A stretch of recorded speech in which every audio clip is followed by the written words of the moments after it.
2018 সালের জানুয়ারিতে রোহিঙ্গাদের রাখাইনে ফিরিয়ে নিতে বাংলাদেশের সঙ্গে চুক্তি সই করেছিল মিয়ানমার। চুক্তি সইয়ের 2 মাসের মধ্যে প্রত্যাবাসন প্রক্রিয়া শুরুর কথা ছিল, কিন্তু প্রত্যাবাসন কবে শুরু হবে তা কেউ নিশ্চিত করতে পারেনি তখন।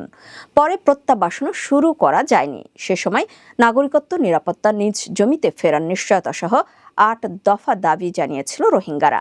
এরপর 2023 সালের অক্টোবরে চীনের মধ্যস্থতায় 1100 রোহিঙ্গাকে ফেরত পাঠাতে একটি প্রকল্প নেওয়া হয়। এর অংশ হিসেবে বান্দরবানের নাইক্ষ্যংছড়ি ও কক্সবাজারের টেকনাফে পৃথক 5টি ট্রানজিট কেন্দ্র নির্মাণ করা হয়েছিল। 2023 সালের নভেম্বর মাসের মধ্যে কেন্দ্রগুলোর নির্মাণ কাজ শেষ করে ডিসেম্বরে প্রত্যাবাসন শুরু হওয়ার কথা থাকলেও সেটি আলোর মুখ দেখেনি।